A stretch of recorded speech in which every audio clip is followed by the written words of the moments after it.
Thanks a lot for being here. I can't tell whether you're smiling or not, but thanks for being here. Cảm ơn các bạn đã có mặt ở đây. I want to take a few minutes to tell you Tôi sẽ dành một vài phút để what I think we should be doing right nói now, về vấn đề and then be happy hiện to tại. take questions.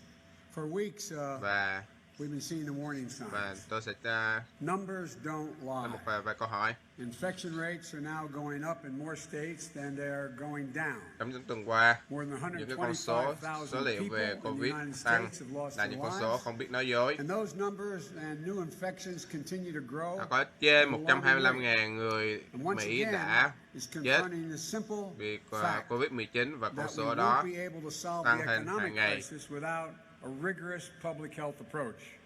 They're not Và có một điều separable. đơn giản là chúng ta không thể phát triển nền kinh tế và phục hồi nếu chúng ta không giải quyết cái vấn đề y tế trầm trọng này. Despite President Trump's request that we should slow down testing because he thinks it makes him look bad, the COVID-19 is still Mặc here. dù Tổng thống Trump nói chúng ta nên giảm số test Covid-19 thì cái số liệu tăng Covid sẽ giảm bớt. As other leaders in other Nhưng chúng ta countries không took the thể necessary steps to get the làm virus như vậy under được. control, Donald Trump failed us. Trong khi nhiều nước quốc gia đã đưa ra những cái giải pháp cần thiết để làm giảm Covid-19, In January, I, nhưng along with Tổng thống others, Trung thì sounded the thất bại. alarm that over the coronavirus outbreak. Vào Trump tháng told 1, the country that COVID-19 is, quote, totally cái bài trừ lây lan under control. Covid-19 tôi đã thấy được cái đó và đã In February, đưa ra khuyến cáo, và Trump vẫn nói là đây là Covid-19 đã được kiểm soát. What I said was the president should demand she produce the evidence. Demand it. Trump said, quote, we're in great shape. Reported China's president said it was, quote, doing very well. In March, I set forth a detailed plan for 500 federally funded testing sites across the country, as well as guaranteed emergency paid leave. Later that month, I called for a full and immediate use of the Defense Production Act, critical for the delivery of supplies that were basically needed. Trump accused healthcare workers, how was he respond? He accused health workers of stealing your masks. That's what he said. Healthcare workers are stealing the masks. That's why we don't have them. In April, I released a plan to secure the supply chain for personal protective equipment, surge nationwide testing through a pandemic testing board, and launch a nationwide health corps to focus on contact tracing. Trump's suggestions? Americans should inject disinfectants into their bodies. In May, I condemned the false choice between preserving public health and our economy.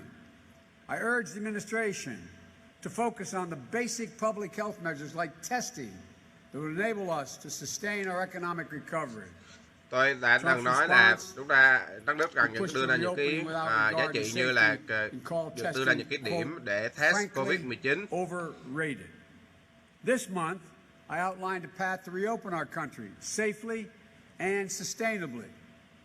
It provided workers, small businesses, schools, state and local governments tháng sau thì tôi tools, đã resources, and guidance that they would need. Nếu chúng ta mở cửa thì Trump's proposal mở cửa phải an he toàn. set a cutoff date for federal funding of testing sites in several states, and actually went to court to take away health care for đề xuất 22 của million people by ông trying Trump to lại get đưa rid ra of là giảm lại những cái cơ sở để kiểm tra test Covid-19, và cũng đã đề xuất loại bỏ cái bảo hiểm Obamacare, trong khi mà người dân đang cần những cái bảo hiểm đó để chi trả cho những cái điều trị Covid-19. Trong tuyên bố, ông ta là tổng thống của thời chiến và Covid-19 là kẻ thù vô hình.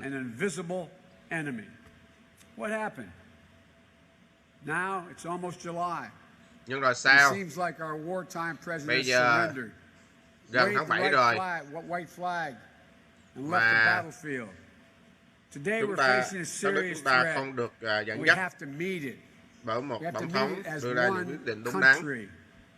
But the president gives no direction, and he pits us against one another. We can't continue like this. Half recovering and half getting worse. Chúng ta không thể tiếp tục như vậy được. Half wearing masks and half rejecting science. We can't continue. Half with a plan and half just hoping for the best. You know, we won't defeat this virus with a piecemeal approach. Lifting restrictions. Chúng ta phải giải quyết cái vấn đề COVID-19 này. Of the crisis, raising the likelihood of needing to reimpose restrictions. You know, until our science catches up to reality, until we have better treatment for those who become infected and ultimately are safe, proven, widely available vaccines, we have to continue to do all we can as the people and the government to keep our fellow Americans safe. Trong khi chờ đợi cái vaccine để ngăn ngừa và chữa trị, thì chúng ta phải theo những cái hướng dẫn để thực hiện cơ bản, để thực hiện những cái ngăn ngừa COVID-19. Build on the roadmap I released back in March that would have saved lives if it had been adopted. It's a plan to save lives như là mang khẩu trang. Once again, tôi nghĩ cái tháng 3, từ tháng 3 là những cái lệnh như là mang khẩu trang là rất là cần thiết để ngăn ngừa COVID-19 rồi, mà ông Trump đã không đưa ra những cái lệnh như vậy. Testing. More testing is not only how you find more cases of coronavirus, Mr. President. It's how you stop the coronavirus cases. Để chúng ta cần là đưa ra những cái contact tracing, quarantine, testing, kiểm tra nhiều hơn những cái ca để phát hiện ra và chữa trị, cũng như mà tách rời những người nhiễm bệnh, chữa trị để không gây lây lan ra cộng đồng. They're doing it so they can protect themselves, but even more importantly, they know when they have this mask on, they're protecting others. They're protecting others. Chúng ta mang khẩu trang không phải là để bảo vệ bản thân chúng ta, mà bảo vệ cho những người thân của chúng ta. Ví dụ chúng ta bị bệnh thì không có lây lan cho người thân, cho bạn bè và cho cộng đồng. Đó là điều rất quan trọng. It's our eyes on the ground. Without that testing, we're flying blind. That's why it's so important to have reliable access to testing everywhere. We need increased federal support for testing.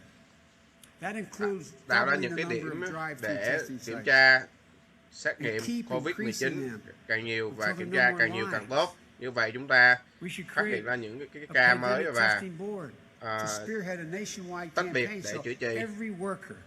Every worker is called back to their job can have the confidence that they and their fellow workers are not infected.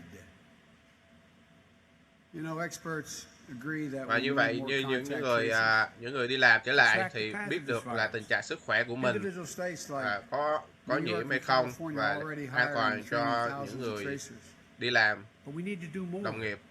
Including hiring at least 100,000 federally funded workers to perform contact tracing and other. Chúng ta cần phải làm nhiều hơn những cái xét nghiệm như vậy, xét nghiệm COVID-19. Second, every single frontline worker should have the personal protective equipment that they need to be safe. 5 months into this crisis. Và hơn nữa, những người nhân viên y tế chữa trị cần những trang thiết bị để bảo vệ chính họ.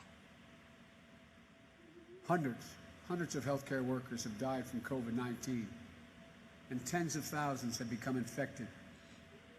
Cả trăm người làm về frontline là những người làm y tế, chăm sóc y tế đã chết vì COVID-19, nên chúng ta phải cung ứng những thiết bị y tế cần thiết cho những nhân viên y tế. That's why we have a Defense Production Act. You know, Mr. President, use your authority, Mr. President. Use it this week. Scale up the production of N95. Đó là lý do tại sao chúng ta cần những cái đạo luật như là Production Act, là sản xuất những thiết bị y tế gấp cho những người đứng đầu như là những nhân viên y tế. We can't just look at where we are today. We're going to need these masks and gloves and face shields for the foreseeable future. And we need to be ready. We know more is coming. Chúng ta phải sản xuất ngay những cái khẩu trang, máy thở on treatments and vaccines. Cho tương lai, không phải là bây giờ nữa, mà phải cho tương lai. A coordinated global Trong khi chờ approach đợi on the vaccine. science, not disregarding experts while pushing dangerous and disproved drugs as if they're treatments. There's been some progress toward treatment and vaccines, but the administration hasn't been transparent about how they plan to manufacture enough doses to make sure there's equitable distribution to scale. I hope they're doing it now. I called for a while ago. They should be providing $250 million to have a plan now exactly how they're going to distribute this so every American has access when and if the vaccine is phân phối available. những cái thiết bị y tế cho They may be doing cho it, những but we người have no transparency. làm Let us see, Mr. đứng đầu President. trong The y White tế. House should report weekly on this progress.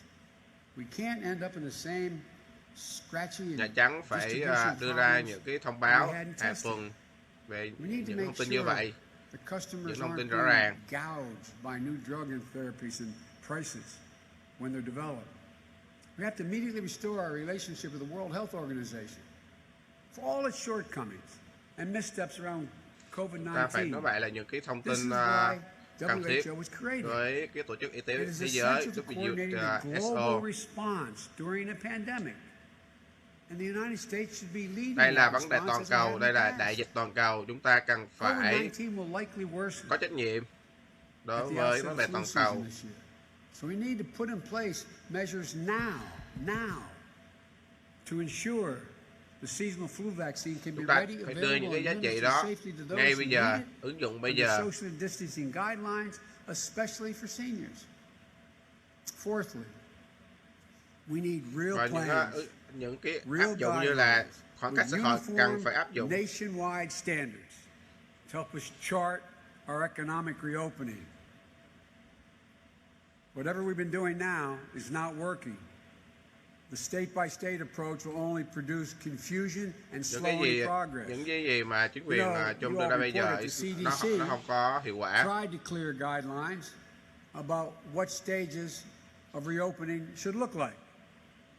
The administration delayed and scaled back those plans. Ví dụ như CDC đưa ra những cái hướng dẫn để những cái tiểu bang nào mở cửa lại That states can adopt thì cần now. có Both the standard có must be những cái met bằng chứng rõ in ràng order to là safely proceed with further openings, những and the cái bang reimposition đó of social phải theo tiêu distancing chuẩn rules để mở cửa. when cases began to rise. Và You know, this is not những cái rocket science. yêu cầu bắt buộc như We need khoảng to cách giữ support trọng khoán xã schools hội. and child care programs so parents, if and when they can return to work, are confident that their children will be safe and cared for. Chúng ta cần phải hỗ trợ cho những chương trình trẻ em để những người cha mẹ có thể trở lại đi làm. Stickers say safe for shoppers, a certification to stores that prove they're minimizing their customers' risk and exposure. We absolutely need a clear message from the very top of our federal government that everyone needs to wear a mask in public. Period. Và có hướng dẫn cụ thể từ những người lãnh đạo là cần phải mang khẩu trang. Nó không phải vấn đề của bạn mà về vấn đề gia đình bạn, hàng xóm và những người khác, là giữ an toàn cho những người khác. Giữ an toàn cho những người khác khi bạn mang khẩu trang.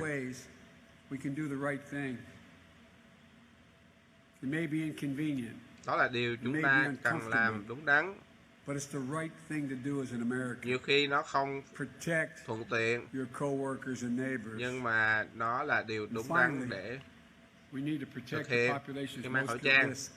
Our seniors, our black and brown populations, native communities that are being hit the hardest. Chúng ta cần phải bảo vệ Vulnerable populations, những người lớn tuổi, những cộng đồng khác nhau, da màu. Continued growth in case numbers is causing a lot of fear and anxiety. People, especially older Americans and those with loved ones in nursing Những con homes, số càng ngày càng tăng, gây ra lo sợ cho mọi người. They're simply scared. They're frightened. This is just taking a toll on Tôi hay bị ho làm nhưng mà gây tôi lo lắng. We can't expect vulnerable populations to quarantine indefinitely without support. And I want them to know that their health and safety will be my responsibility if I'm your president. And I will not abandon you. You know, tôi muốn giữ trách nhiệm đối với y tế với cộng đồng là trách nhiệm của tôi nếu mà tôi là tổng thống. And if you suspect that a lot of these steps are the same sorts of things I was talking about in March when I released my first COVID-19 response, you'd be right. If it feels like you're hearing the experts talk about the same issues for months, you'd be right. Thì chúng ta nghe những chuyên gia về y These tế. have always been the steps the government needed to put in place to meet the threat. Statewide lockdowns that so many Americans lived under for months were intended to buy us time to get our act together. Instead of using that time to prepare ourselves, Donald Trump squandered it. Now here we are, more than 3 months later. We're hardly better prepared than we were in March. Infections are on the rise. Sau cả 3 tháng, massive spikes that overwhelm the capacity of our healthcare system is on the horizon.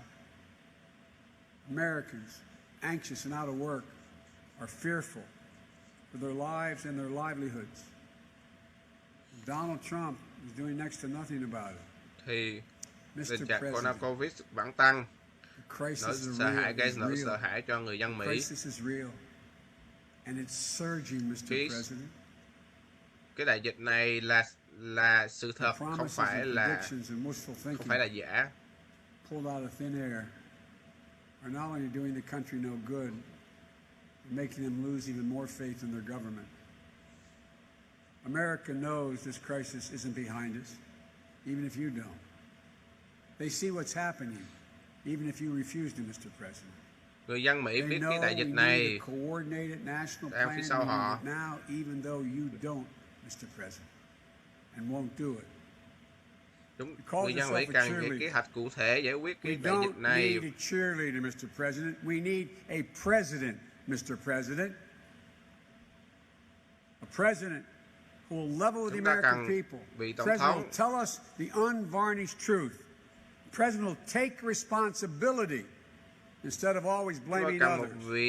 A president will listen to the experts. Có trách nhiệm, dẫn dắt người dân Mỹ. Allow them to speak. Nói sự thật. A president will lead.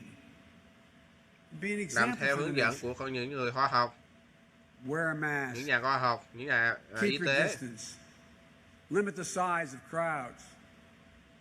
Chúng ta Mr. President, this is not about you. Đeo khẩu trang, giữ khoảng cách xã hội. It's about the health and well-being of the American public.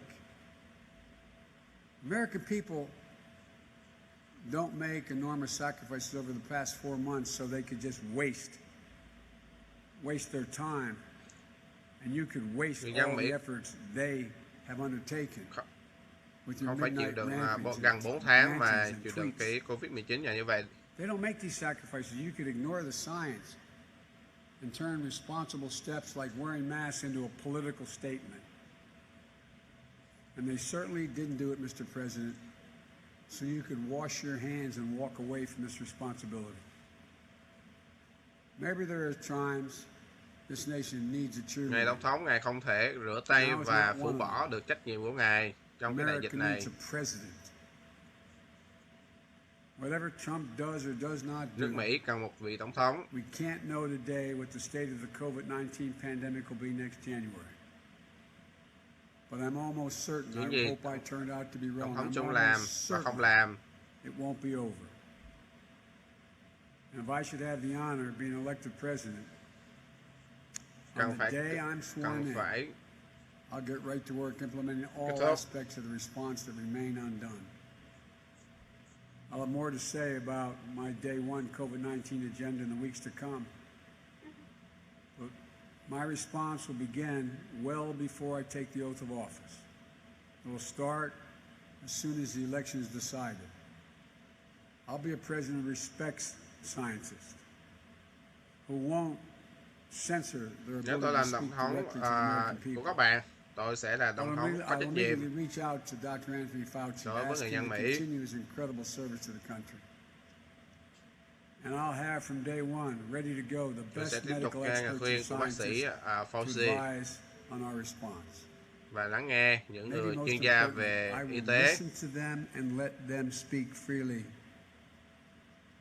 And I'll work with the governors and mayors of both Và tôi parties sẽ cho from họ every state, territory, ý and kiến tribe. tự do và lắng nghe Simple họ làm proposition, theo folks. We're all in những this chuyên gia together. y tế. We got to fight this together. Điều đó là We'll chỉ là một emerge điều đơn from giản this thôi, stronger because we did it không together. cần phải đấu I'm tranh confident hay we can. phải phai với những nhân viên y tế, những May God chuyên bless gia. you all and may God protect our troops. I'm happy to take questions if you have them. Cầu Chúa He gave me a list. bảo vệ chúng I ta. recognize Bây is giờ Alex AP các bạn out hãy đặt there. câu hỏi. Couldn't tell with the mask, Alex.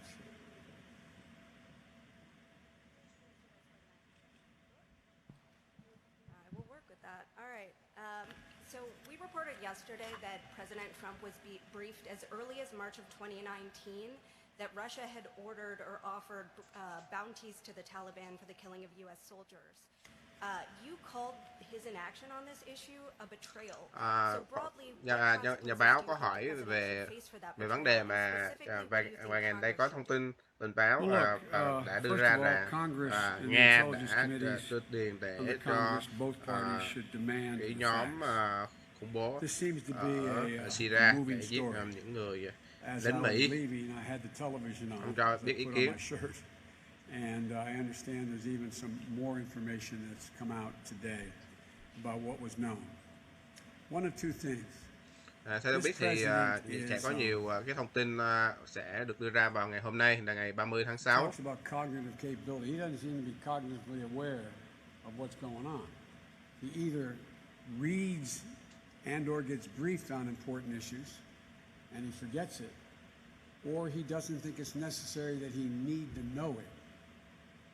But the fact is that at a minimum, the discrepancy allegedly within the intelligence community as reported, some thought it was more certain and others thought it was less certain. That should be resolved. The president should have on day one said, I want you to come before me in the Situation Room and lay out the differences and discretion.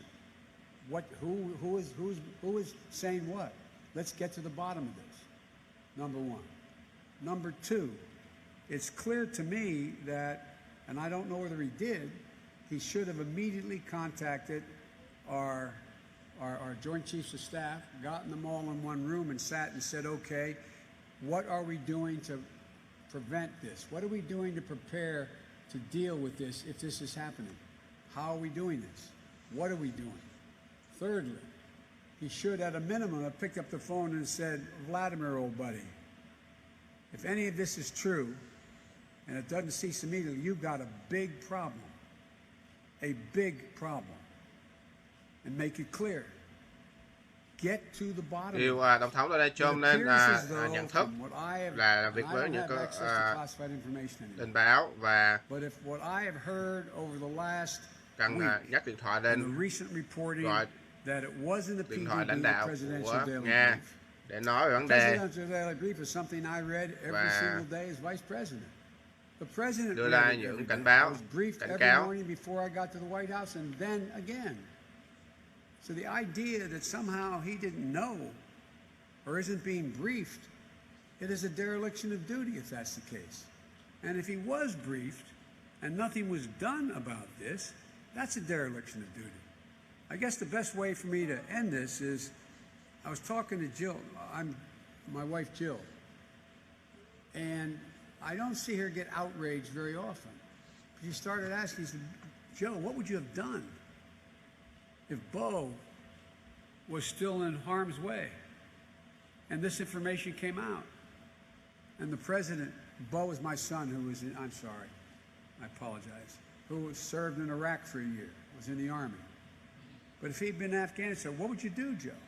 Bo là con trai của tôi mà phục vụ ở Iraq 3 năm. What are those sons and daughters, husbands and wives? It's an absolute dereliction of duty. If any of this is even remotely true. So I think the president has a lot to answer for, and he should get the answers quickly. Quickly. What consequences consequences should he face if these allegations are true? Có nghĩa là Tổng thống Trung phải trả lời If these allegations are true phản ứng and he did nhanh nothing chóng about any of this, then in fact đối I với think những the thông tin public này. should, unrelated to my running, conclude that this man isn't fit to be president of the United States of America. I was told NBC, Mike's great relief. He doesn't have to follow me every day around the country. Well, last time, Mr. Vice President, a lot of us saw you on the campaign trail. You were still locked in a very difficult nomination battle. The polls, though, today show you with a sizable national lead, a lead in a lot of the states that are critical in the Electoral College.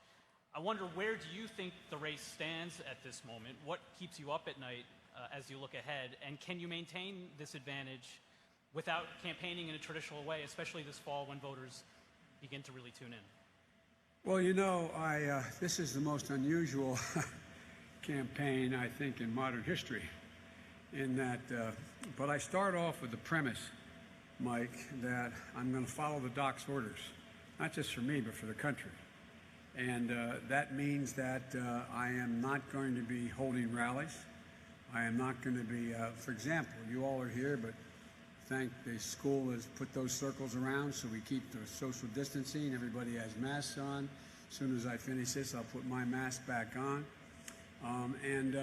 So it's almost all been virtual. Although I have gone to Houston, I have gone into Pennsylvania, I have gone to Virginia, I have traveled, but what I do, I get in, make my case, and leave, take questions, and leave. But you know me, I'd much rather be out there with people because that's where I get the greatest feel. I can get a sense of what by the look in their eyes, by the plaintive voices that they have or what they're concerned about. But notwithstanding that, I have been surprised.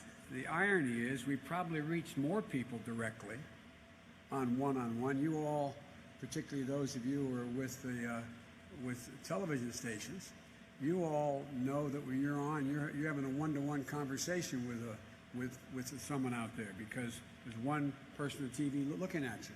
I never quite thought of it that way before, but they tell me 200 million people have watched what I have done from home and the half a dozen things we've gone out and done.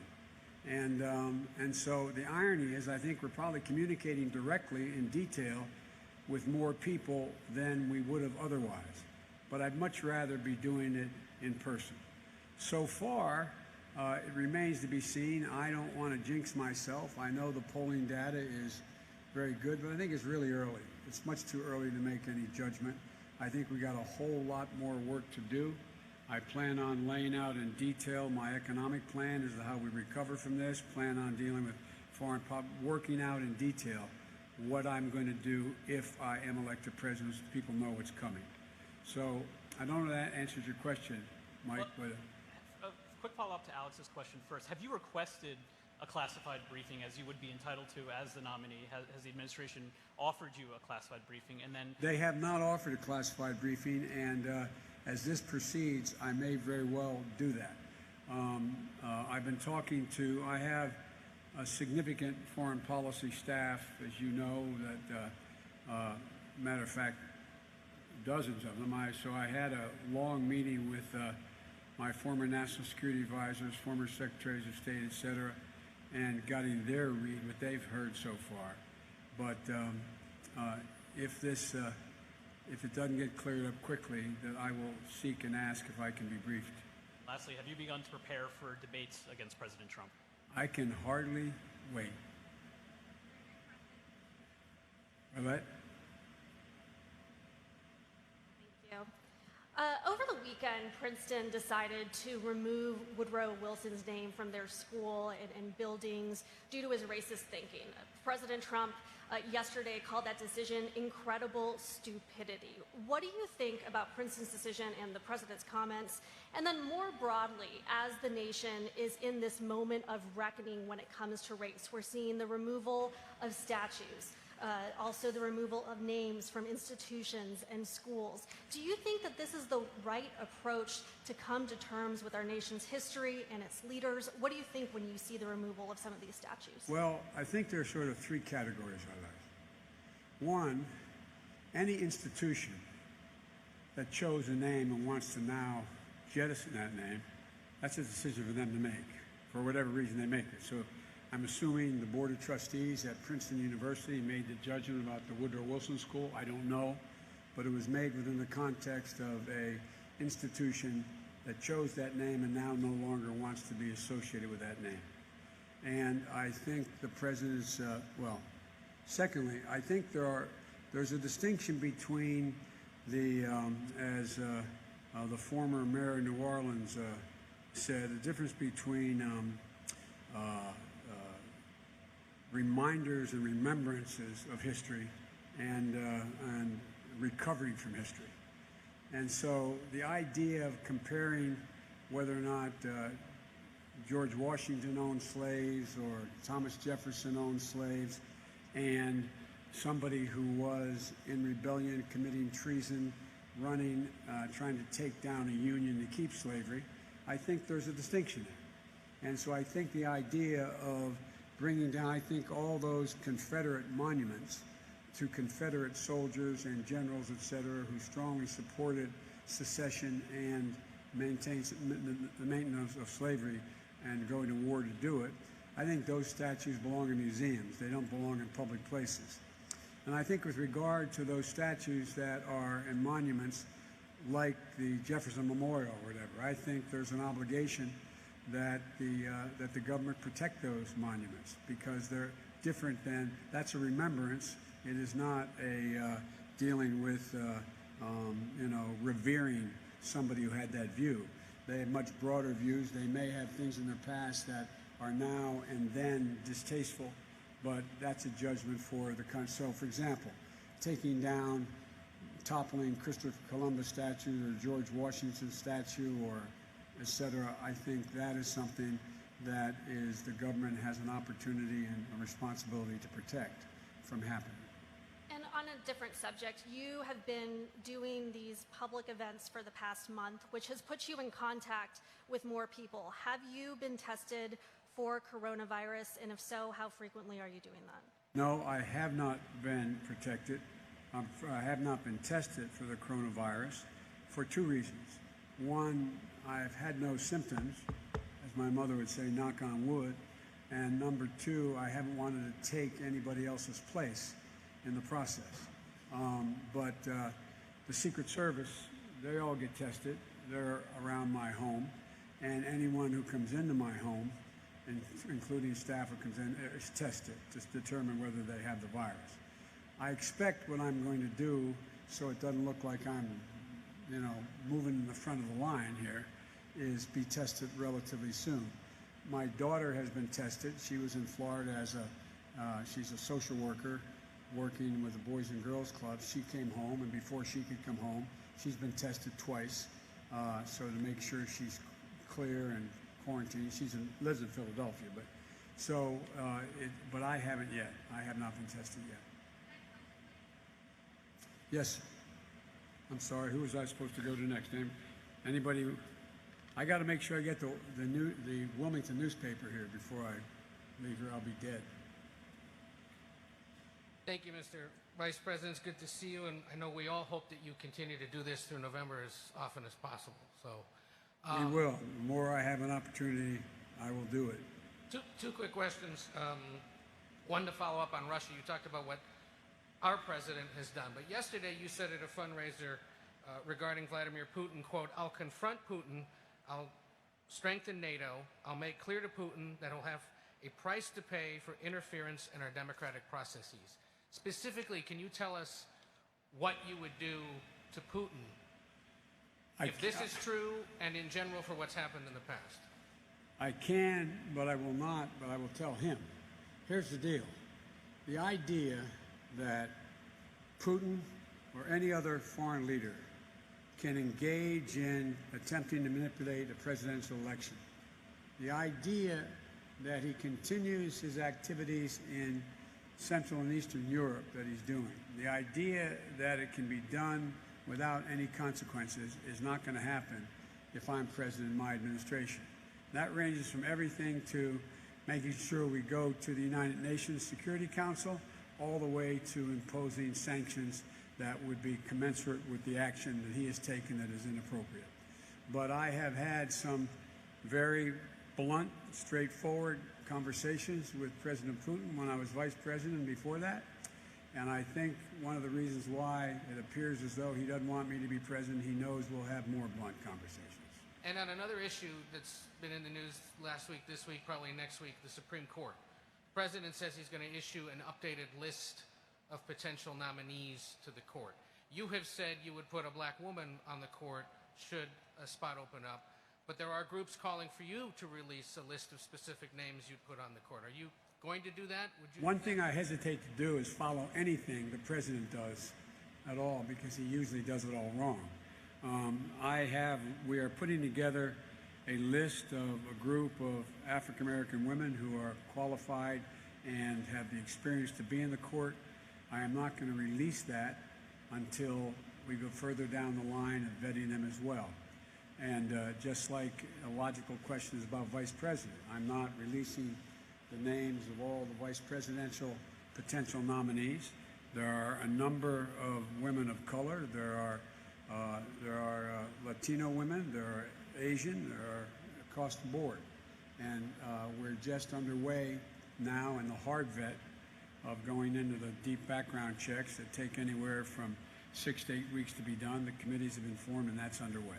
In August 1 is still the target announcement date? Well, early August. I can't guarantee you August 1, but it will be in early August, several weeks before the convention, I believe. Yes.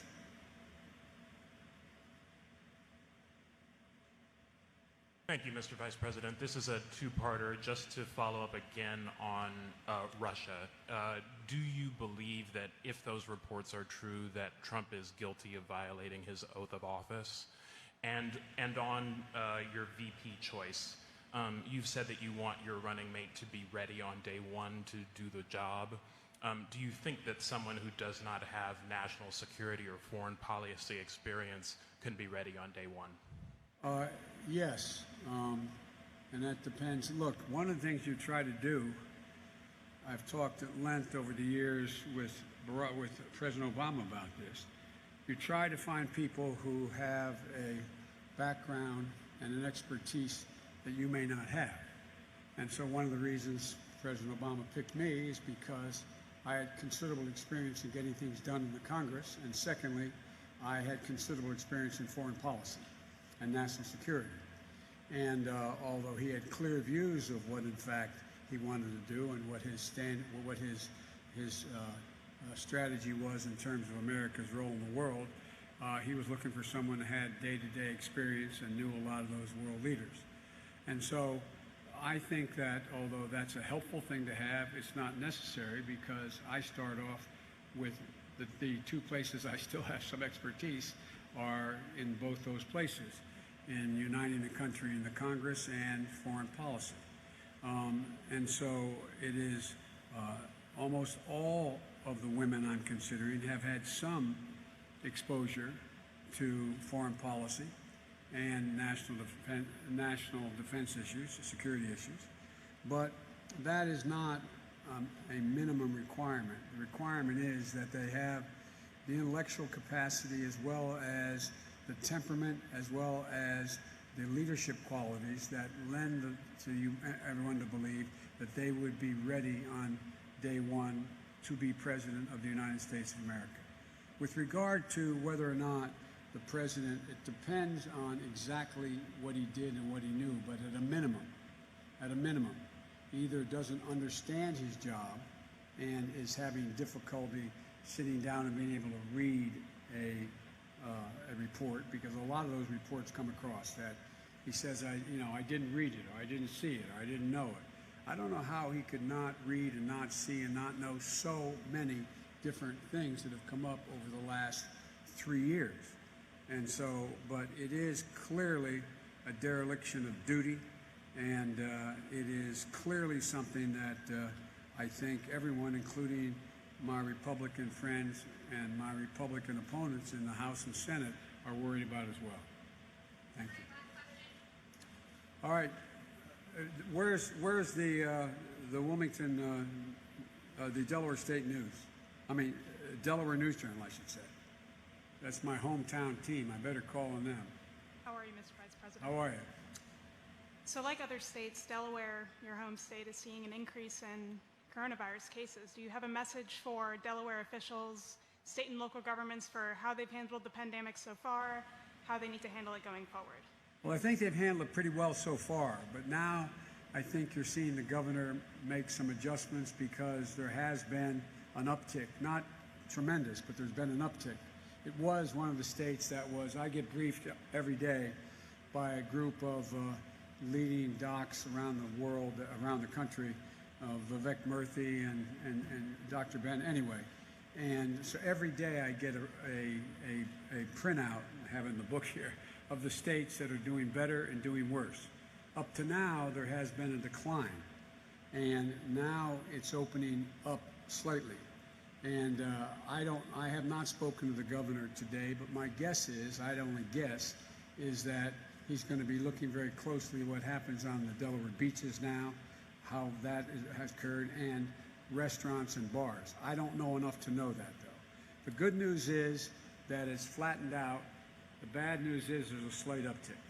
And I have not gone into the detail with the governor, nor is it, as have I speak to him not infrequently, but a couple times a month, 3-4 times a month. And so I don't have any advice for him yet because I don't know where it's popping up. Thank you. Thank you. And I'm going to get in trouble. Fire away. I know. I tell him I'll be late just a little bit, okay? All right? Thank you, Mr. Vice President. I always get in trouble on the last question, but go ahead. We appreciate it. The response to this pandemic has become very politicized. Even wearing a mask has become political. If elected, how are you going to get Americans on the same page? And can your plan be successful if they aren't? Well, I think the way to get it on the same page is to, I'm going to try to say this politely, is to lower the rhetoric based on division. Stop appealing to the less healthy side of society. Instead of, for example, when a golf cart goes by yelling white supremacy and the president tweets it out, don't do things like that. Bring the country together. We're giving a portion of the population who has responded to the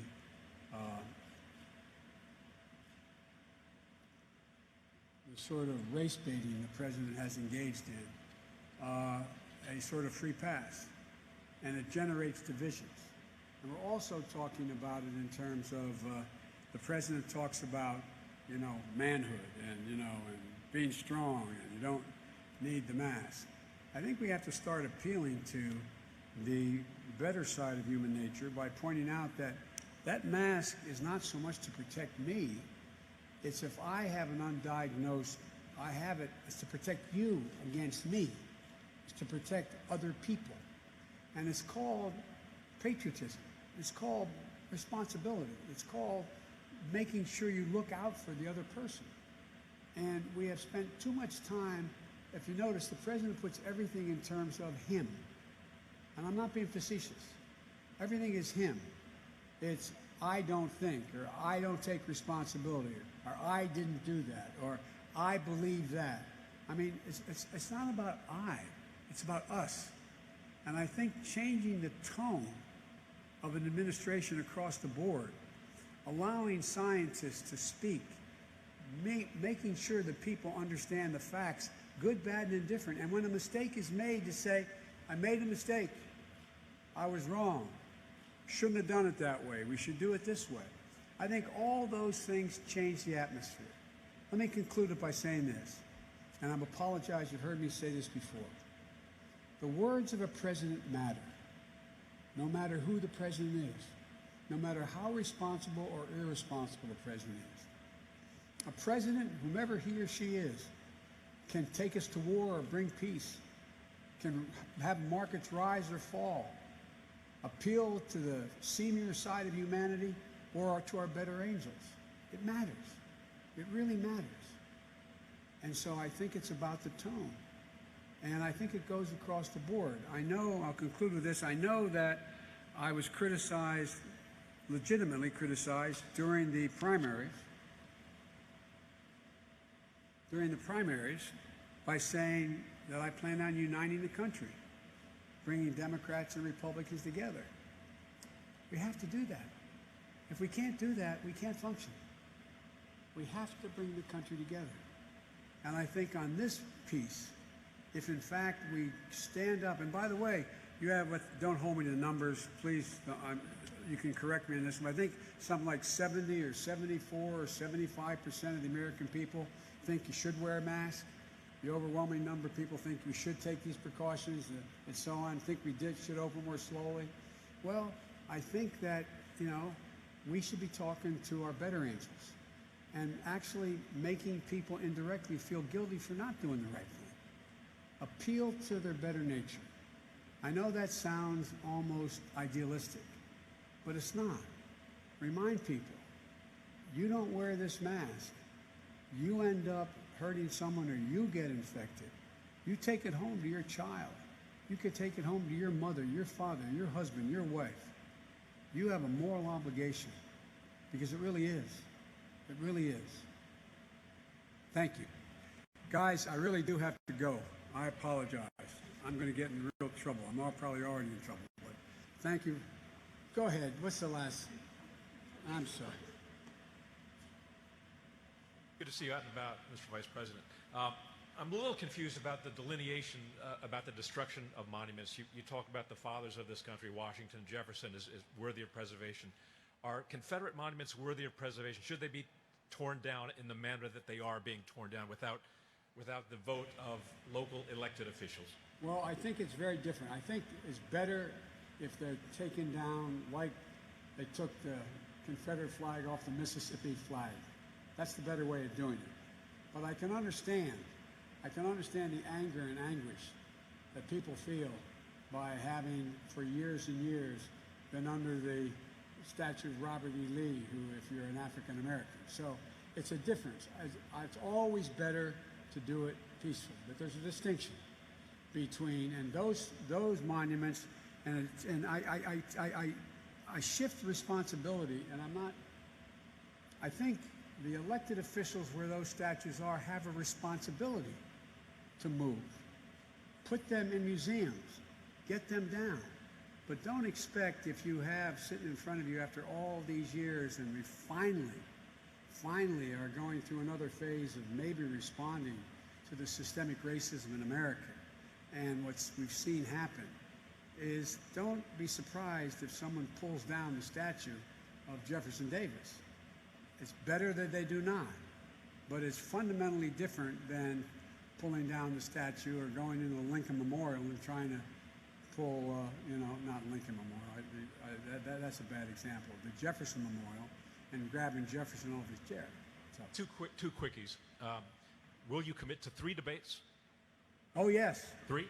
3, yeah, I commit to it. Look, I am committed to following the debate, the national debate group that sets up these debates, who they pick as the moderators, 3 of them.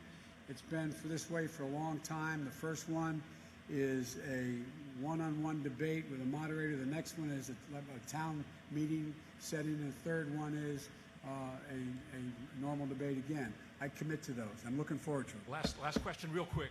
Some have speculated, sir, that you are subject to some degree of cognitive decline. I'm 65. I don't have word recollection that I used to have. I forget my train of thought from time to time. You got 12 years on me, sir. Have you been tested for some degree of cognitive decline? I've been tested, and I'm constantly tested. Look, all I got to do is watch me, and I can hardly wait to compare my cognitive capability to the cognitive capability of the man I'm running against. Thank you so much.